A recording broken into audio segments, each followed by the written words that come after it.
It's time for the No Nonsense Roundtable. Insights to capture your imagination from people you know and people you'd like to know about. Each week, a different guest from a different walk of life. Now, here is the host of the No Nonsense Roundtable, Dom Genova. Well, good morning. You're listening to the No Nonsense Roundtable. I'm Dom Genova, your host, every Saturday, 10 to 11 here on News Radio WHAM 1180. And the shows that we've had previously are always on NoNonsenseRoundtable.com.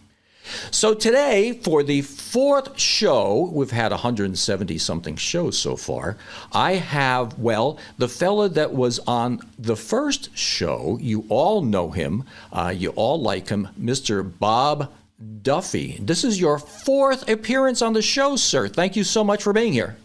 Dom, I'm honored. I was the first, and I'm glad to be here today.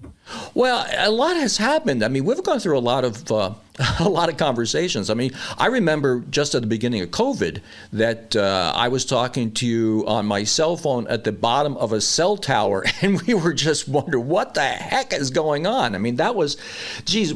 So you've been on January 26, 2019, March 2020, January 2021, and boy, I tell you, the ride that we've had, huh? It's been a crazy few years, and I remember the COVID conversation. You were parked in your car. I was in the area of 12 corners parked in a parking lot at the same time so we could hear each other. But we've been through a lot. This community is resilient, but it just feels like we're finally turning the corner on a sense of normalcy, which we can't wait to get here fast enough. Well, back March 21st of 2020, we were washing our broccoli. Yes, we were. We're isolated. I look back at, my wife and I, we pretty much stayed in our house, walked. We really did socialize a lot. We stayed away. I came to work, and of course we all wear masks and stay away from each other. But it just seems like we've gone through this two different renditions of this pandemic. And I'm sure it's not the last time. It's changed a lot of the ways we have lived. But I think we've all not forgotten what it feels like to live. And that's why I'm just feeling really good about where we're going right now. And hopefully people stay healthy and we don't see one of these come back for a while. And we do get back to living our lives, spending time with friends and families, and most importantly, supporting this economy and keeping it moving. Tell me about people that are unfamiliar with the Greater Rochester Chamber of Commerce. Tell me what your charge is. What do you do? Is it primarily the entire area, Rochester, integrated with Rochester? I mean, explain the Rochester Chamber for me. Well, the Chamber goes back to the late 1800s. It was really created to support business and help spark and support economic activity here. George Eastman was one of the original founders of that. And you fast forward today, and we're in that same boat. We serve Rochester, Monroe County, and the 8 surrounding counties. There are a lot of other chambers. We're more of a regional chamber. We don't take away from the smaller chambers of commerce, but we have probably 1,300 or so members. We support our members. We support our communities. We advocate relentlessly for issues throughout the pandemic, and even now with issues of New York State and federal budgets, legislation. What you don't see us do is get up at a microphone and scream and yell and call people names and demand things to happen. What you might not see is we're on the phone or face-to-face with people every day. We have a great relationship with our elected officials, local, state, and federal. We work through them. We are bipartisan. We work with both parties, and we work with everybody to serve our members and serve our community. And I just would say the last thing, aside from business and our members, community development and economic development are linked. So it's not just about business. If your community is suffering, if things aren't going as they should, we all have a responsibility to help. And Rochester has many great strengths and many challenges. And so it's really part of something that I think we've all been involved with for many, many years. So give me some examples of the two things you just talked about, community development and economic development, some specifics. Well, some specifics would be economic development. We want to grow business. We want to make sure that we do everything we can to connect businesses with each other, to help new emerging businesses grow. You know, when you look at economic equity, making sure that men and women of color who want to start a business, we help support and get them because they create jobs and create more economic activity. We try to do our best to address the many regulations and impediments that do exist, you know, especially in our state. New York State, for as hard as it may try, is not the most tax-friendly or often seen as the most business-friendly state, but we navigate through those many challenges. And for community development, Hey, I'm born and raised in Rochester. I think we all know the issues. It's a community of great strengths and great challenges. I still think today, with all the economic strength that you see in many cases and throughout Rochester and this region, we are still struggling with high levels of poverty. We're still struggling with young men and women who drop out of school from our city school district, or even sometimes those who graduate and aren't prepared for college. And one of the biggest challenges right now is the issue of talent, which many companies and organizations cannot fill the openings they have now. And for anybody who wants a career or a job, on our chamber job portal, we have over 6,000 jobs posted. And people will say, well, we don't just want minimum wage jobs. There may be some minimum wage jobs. There may be some that are north of 50,000. There may be some that are north of 100,000. It really runs the whole spectrum. But getting people back to work, getting people to work and fill these jobs has really been a challenge. And I hope that abates soon. I was at a company yesterday. It was Ortho Clinical Diagnostics, world-class company for medical testing. They have over 40 openings right now at many levels. And they'll say, we'll take a high school diploma as long as somebody will come to work, come every day, come ready to work, come ready to learn, get along with people, and they're hired. So can you give me some specific programs that you're talking about that you instituted over the past year and a half, 2 years? Well, I'll tell you, first of all, throughout COVID, we have been totally immersed with COVID. We have responded to probably 15 to 16,000 calls and emails for support. We have helped to hand out PPE, testing kits, mask kits. We partnered very closely with our city and county administrations. And I will say that both the county executive and Mayor Evans have done a great job aligning as a team. We work very closely with them. And internally and with the chamber, we have a talent team. We are charged with, through this Rock 2025 concept, of adding to the talent in Rochester, growing talent. We have a job portal. We have a program called the College Fest and Campus Rock, which is really geared toward keeping young people in our colleges here after they graduate. And not when they graduate going to recruit them, but starting when they're freshmen, their sophomores and juniors, having a relationship, having programs, events, getting them excited about this area and about opportunities and keeping them here when they graduate. So that's been a big one. So you mentioned something called the Rock 2025? Yep. Explain that, if you would, please. Well, many years ago, a group of us took a trip to Columbus, Ohio, and really looked at the way they model their economic development. We fast forwarded some of our top leaders here in business, Rob Sands, Danny Wegman, and others, put a lot of money out front. We brought in the Boston Consulting Group for an analysis of our economic development agencies and how we operate. And so out of that came this Rock 2025. And really the person that really has spearheaded this is Rob Sands, who's the chairman of Constellation Brands. And Rob has done a phenomenal job leading this effort. And what it's done is it brings the Chamber of Commerce, GRE, downtown development, Visit Rochester, the city of Rochester, Monroe County, all the economic development partners together. And everybody has their lane. GRE is charged with recruiting. We are charged with talent. You know, the city and county have their own charges, clearly to grow the business and grow the economic prosperity in their respective regions. And we all have found our lanes and we work together, I would say right now, much more seamlessly than in the past. It sounds like a fascinating concept, and we're about ready to head into a break. And I want to pick up on that when we come back.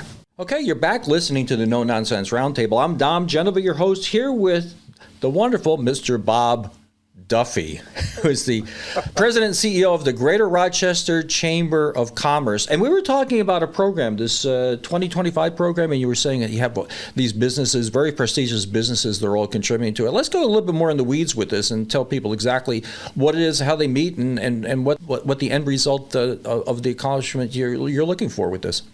Right. Well, ROC 2025 is really established to provide private sector funding to help grow business. And again, Rob Sands, the chair of Constellation Brands, has really led that. And one of his other activities is to help shepherd the move of Constellation Brands from Victor to downtown Rochester, which they'll be open for business within 2 years. And it's all the organizations here I've mentioned before: Chamber, GRE, Downtown Development, Visit Rochester, the city, the county, some of the outlying economic development areas. We all certainly have our lanes and things we focus on, but we meet on a monthly basis. We look at and we focus on reducing unemployment, growing jobs, growing the GDP in the area, and also reducing poverty, and trying to focus on, again, from recruiting companies to having companies here grow. And it's interesting, Boston Consulting Group, during their analysis, said that Rochester, the sweet spot here is helping the companies who are here grow versus trying to draw other companies in. And clearly, we've seen a lot of our companies here in Rochester grow and grow. And we have to thank not only the CEOs and those corporations, but think of we're the home base for the University of Rochester, RIT, 17 other colleges and universities. And really, the higher education community has really helped a great deal driving our economic strength. And we measure what we do. And we measure ourselves against other MSAs around the country. And quite frankly, I think we're doing quite well in terms of comparisons. Well, one of the things that I look at is that there are jobs that are wanting for employees that are very good paying jobs. I call them the marketable skill jobs. They're the jobs they may not have to had gone to college for, but a marketable skill. You have a heating and air conditioning, you have a car mechanic. A lot of people that are in the trades are really looking for employees, and those are all good paying jobs. They are. I was at a company yesterday. They are in dire need of maintenance and mechanics, people that can fix machines. And you do not have to go to college. If you come out of high school, if you have a desire to work and learn, you may have some innate skills already.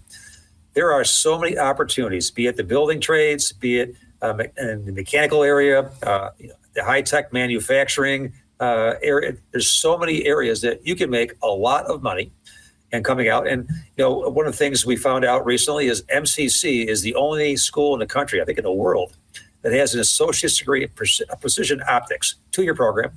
You can go in with certainly no skills but learn. When you graduate from that program, you have a job immediately, and you're probably earning 6 figures within a couple of years, if not less.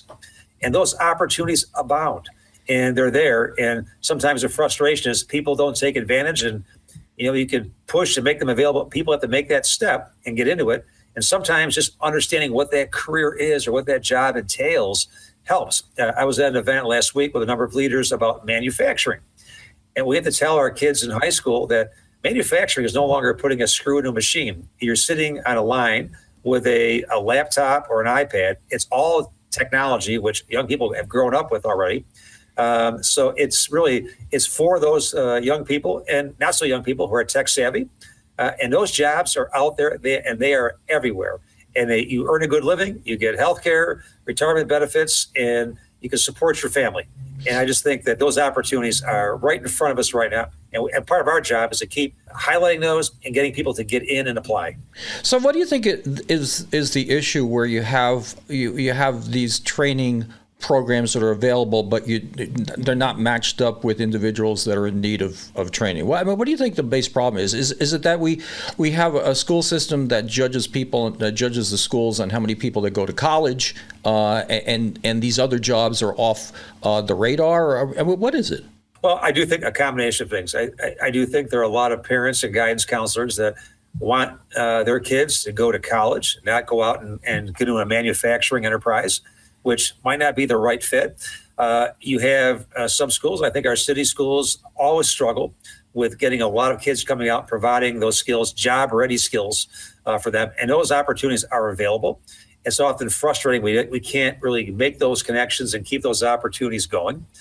And sometimes it's just we have, unfortunately, a benefits cliff here in Rochester, Monroe County, where if you are on public assistance, sometimes it's hard. You might make less money or have your benefits reduced.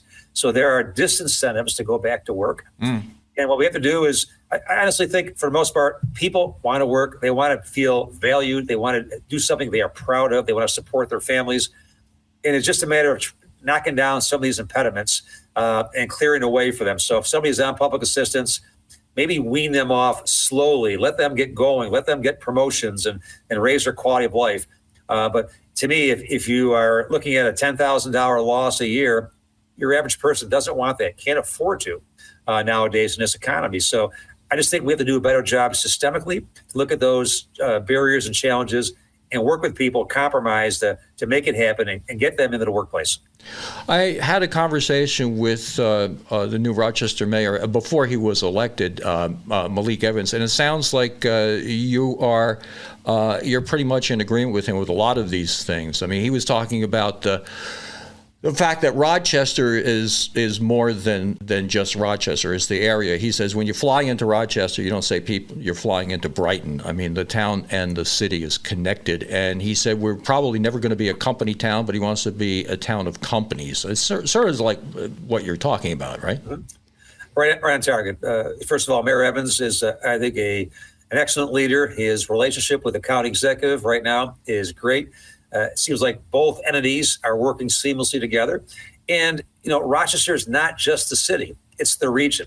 Our strength, our future is based on these regional collaborations. So we shouldn't focus on just the borders. And I do think a lot of companies, we might encourage them to come to the city. They may choose to go to outlying areas, maybe Ontario County, Yates County, Wayne County. That's fine. We're all one region. I think it's a matter of growing along that whole regional mindset. And really, ROC 2025 is about the region.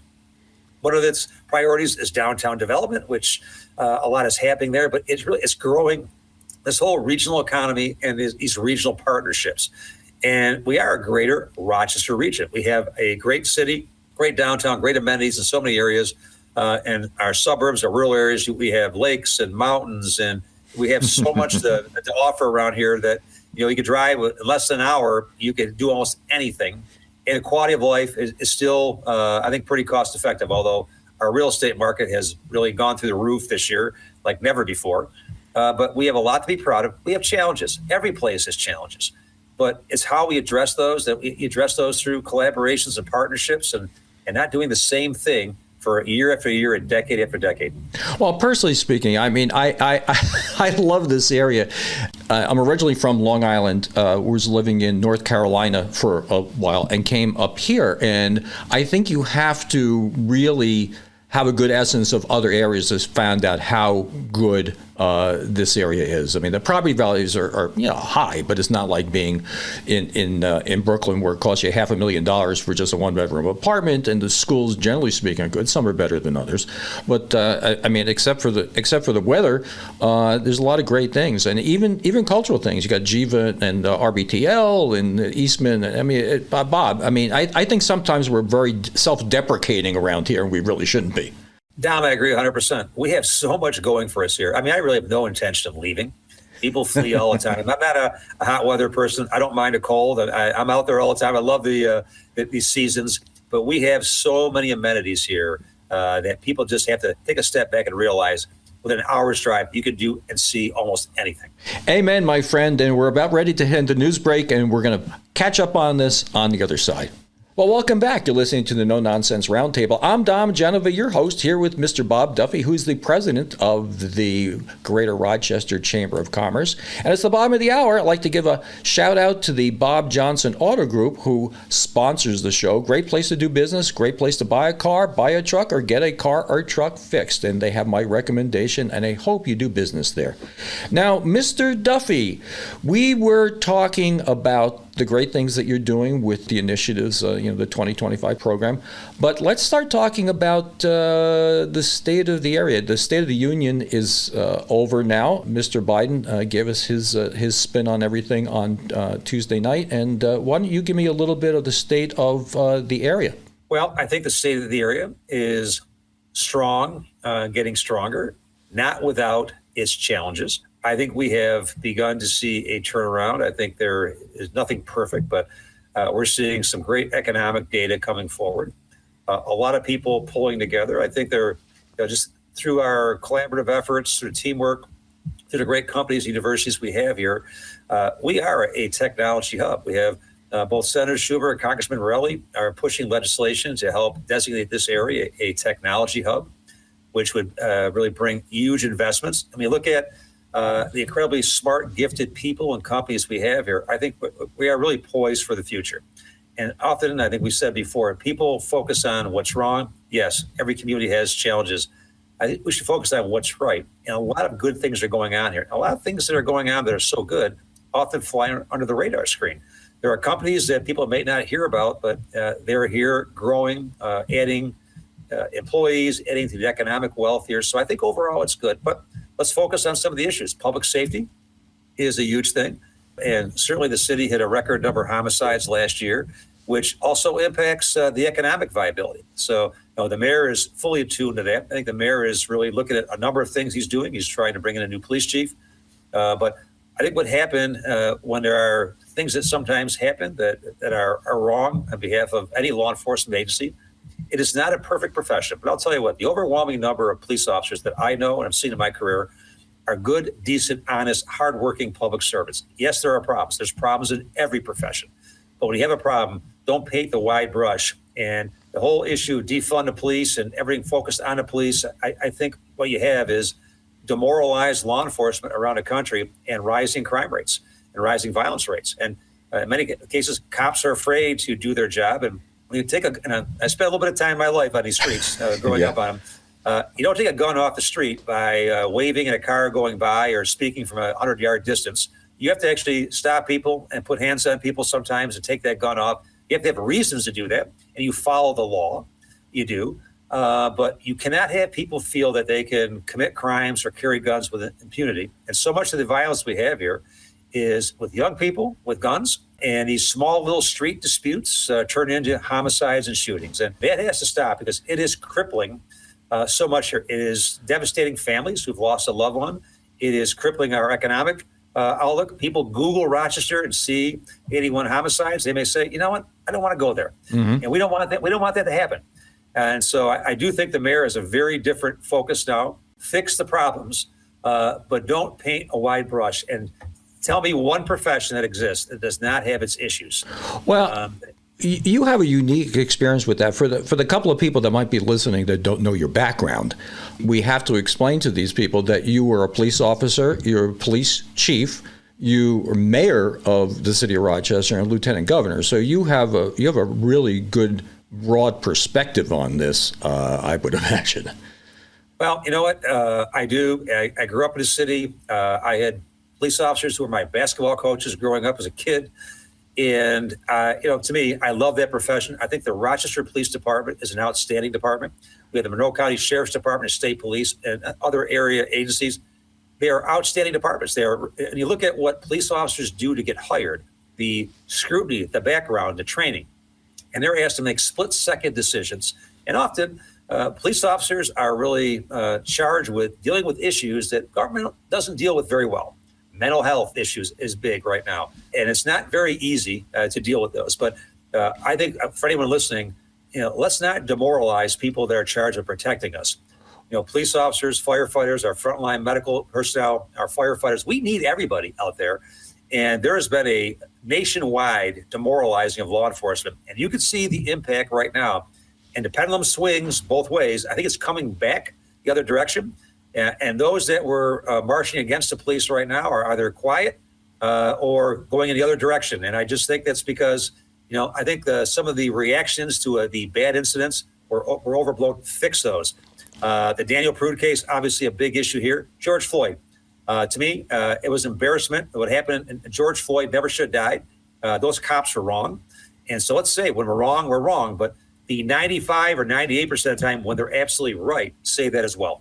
Well, I'm going to submit something to you that I think people, generally speaking, you might subscribe to this or not, get into this feeling of a zero-sum game.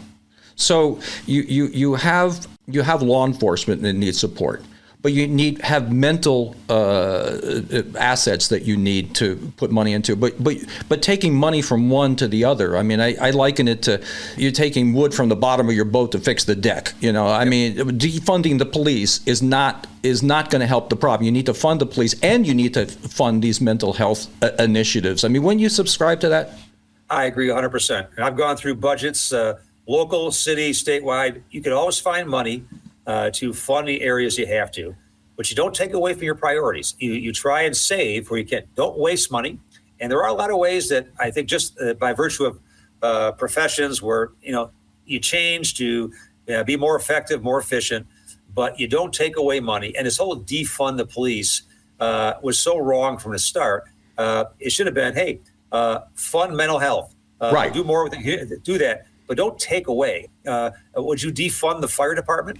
And then if you have a fire, what happens? You don't do those things. It became politicized, and like everything, sometimes you have a small number of voices that are really in the airwaves all the time that don't represent the majority of people. And I will tell you this, Dom, I think you have the far left and far right, which quite frankly, I don't subscribe to either end. I think most people are in the middle. Amen. They want a good life. They are not racist. They don't hate people. They want to raise their family. They want to live a good life. They want to support other people. They want a good community. They want good schools. They want the best for their kids and grandkids. That is the majority of America, not those that hate the country, hate institutions.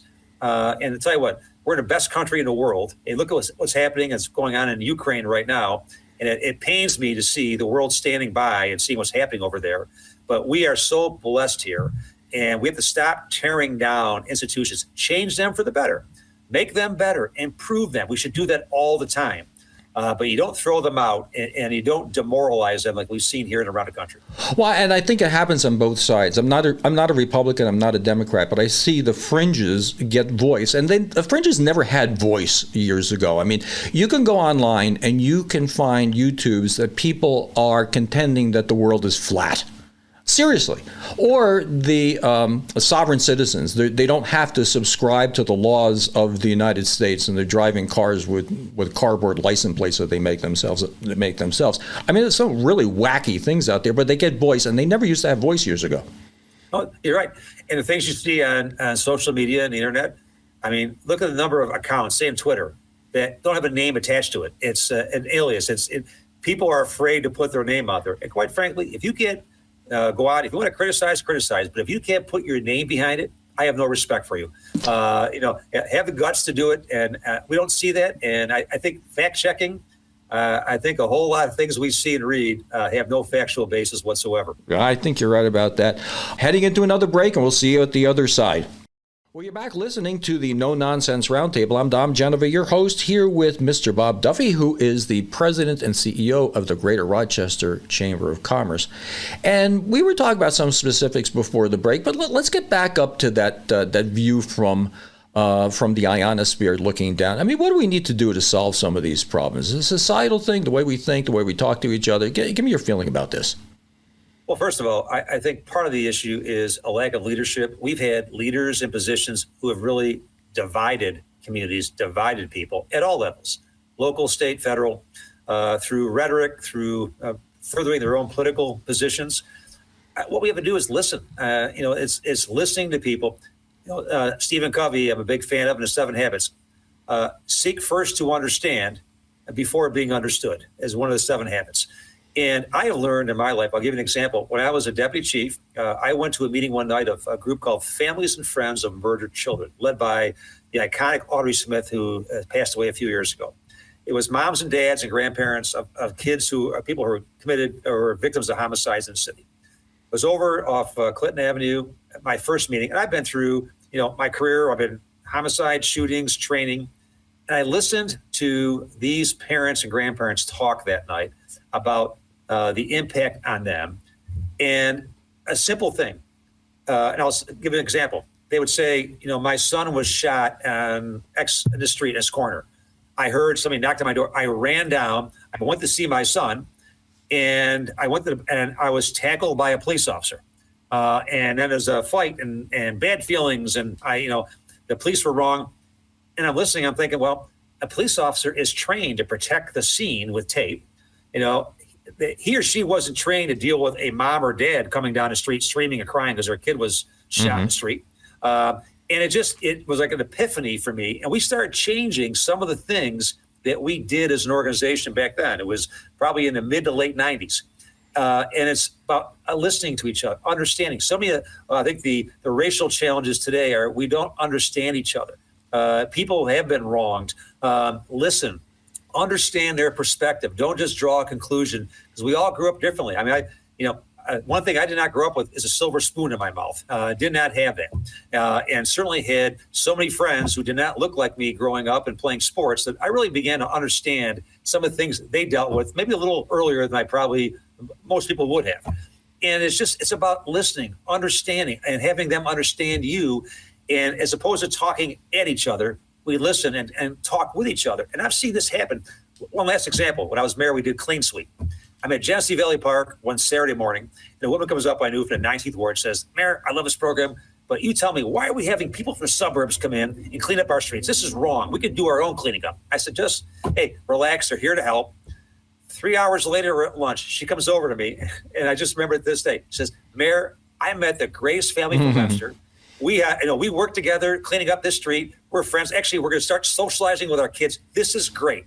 And, that's 3 hours of sweeping, cleaning up with somebody that maybe came from a different neighborhood or area. And you know what? You saw that happen. It is just a simple thing, but we don't do that. We kind of retreat back in our shells and we listen to the rhetoric. And you know what? Social media, if you get all your news from social media, good luck. Get it from people directly. And I just think we have to have a much different conversation. And politics, and I've seen it here in Rochester, the divisions that sometimes people get up at a microphone. A mayor, a county executive, a governor, when you speak, a council member, you have a certain power behind a microphone. Choose your words carefully. Choose your words, understand where they are going. Are you adding to a problem? And I just will close by this. People say, well, Bob, you got to be tougher publicly. I don't ever get up and social media or microphone and criticize anybody. I think that's wrong because they never forget. What I do, and people can tell you, I don't have to mince words having a one-on-one conversation. And I have no trouble calling somebody, reaching out. If I see an issue, I don't embarrass them publicly. I don't lobby publicly. But I respect people. I don't criticize and lob grenades at them proverbially, as opposed to calling them and saying, hey, I heard this, I saw this, I don't like it. Here's what I think. And you know what? More often than not, we have that at court. Malik Evans and I were on a different side of the schools issue when I was mayor. He was a school board president. I was the mayor. The city wanted to take over the schools. The school district and board did not want it. We disagreed on that, but I have enormous respect for Malik. I mean, here we disagreed professionally, but you know what? That was an issue. I like Malik. I respect Malik. I think the same in return, but it just shows you can disagree. You can have different philosophies, but just don't destroy those relationships and shut down a conversation. Well, there's some things that we absolutely positively can agree on. It's if everybody's going to agree, it's not good to have people shooting other people. Okay. Now, how do you handle that? And does somebody get blamed for that? And when I look at some of these issues, I see that we have a responsibility, I'm going to editorialize, we have a responsibility to solve some social issues that were given to us by our ancestors or by the way the world was however long ago, weeks, months, years, or hundreds of years. But we have a responsibility to work as a society to fix those things. But placing blame on somebody doesn't help. And that's what you're talking about. You're saying you so-and-so, you such and such and whatever. And that doesn't get to the core issue that we have something that we need to solve. Yep. And I think people get into these divisions. They discriminate. They end up, stereotyping people. The issue of violence. That's one of the most complex issues to solve. But I'll say this. I understand poverty. I understand the impacts of poverty, mental health. But anybody who could put a gun to another person's head and execute them never belongs to walk on our streets again. And I don't care how many programs you have in prison, you should not walk out again. And when these advocates want these murderers to come out, I always say, does anybody talk to the victims? Because that family has lost a mom, dad, grandparent, child, and that pain never goes away. I don't care how much people evolve over the years. You take a human life like that. And in all honesty, I think that a homicide today is almost like everyday news. 20 years ago, it was like front page. And we become so conditioned to violence. We've accepted it. If you accept things that are wrong, then it will only get worse. We have to say every part of this region, unacceptable. You carry a gun. And I saw something in the New York papers about a mother whose son was involved in a robbery. She yanked him and brought him to the police station, turned him in. I'm like, God bless her. Mm-hmm. This is a mom. And it was an armed robbery in New York City along a subway. And we need parents, we need families, without blaming, take responsibility. I think we have to bring the family structure back into it. We have so many entities here. We don't lack money. We don't lack programs. We lack results. And we look at 81 homicides last year. That should be an embarrassment for everybody, because don't ever complain about the economy. For a company out in Illinois may say, oh, Rochester, I don't want to move there. And I think we are hurting ourselves by that. And it's human behavior. Now, Dom, go back. I mean, I can't tell you how many fights you have growing up.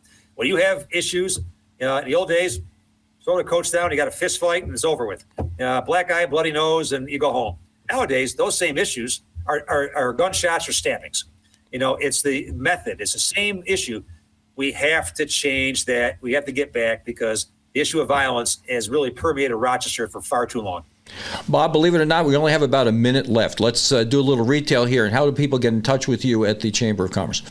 Chamber of Commerce, we are a 24/7 operation. You can email me. The best way is rduffy@greaterrochesterchamber.com. I have a phenomenal team here.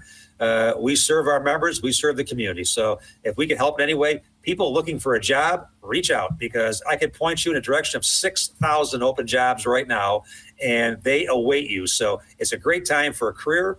And we are here to help and assist any way that we can. And certainly, Dom, it's always a pleasure to be on the show. Bob, have you ever seen the show, the movie with John Wayne, The Quiet Man? No. You have to see The Quiet Man. You remind me of The Quiet Man. He's much behind the scenes, but when he gets riled up, he's a pretty formidable guy, and that sounds like you.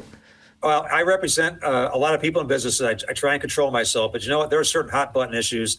If you ask me my opinion, I don't give you something else. I might not say it on the news at 6 o'clock, but I'll tell you what I think. And I think we have a great community. We have great people here. We have challenges, and we can't keep facing those same ones year after year after year.